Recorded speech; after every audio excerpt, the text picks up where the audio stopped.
Checking the oil level on a McLaren 720S 765LT and Senna. They're all done the same way. This is the screen that it comes up by default. If we go on this lever down here and we go down, it's going to take us to that screen. We're going to pull it towards us. Let's bring it to this screen, go down to oil. Again, we're going to pull it toward us. Conditions are not met because our foot is not on the brake. So we're going to put our foot on the brake. It says apply throttle. We're going to put the throttle all the way to the floor or somewhere in between there, but you'll see when it does it. And we're up to an operating temperature that's good.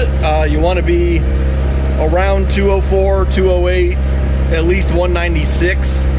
This car will not let you check it until I believe it's 194. You've got to wait the full 120 seconds, so just keep the foot on the brake, foot on the gas. It's going to do the entire countdown, and our target is going to be right there, that block. We want to be green up there. It'll say okay. Anything in okay down here in green is good, but that is the target point. This one is going to be maximum, and it will turn orange at that point. You don't have to take any out in that scenario, but you definitely don't want to add any.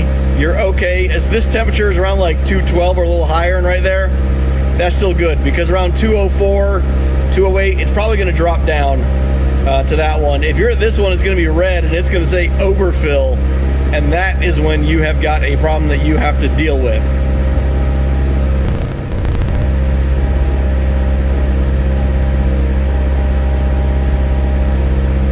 And that's the perfect spot. And okay, you let off the gas, eventually that'll go away, but that is exactly where we want it, at around this temperature.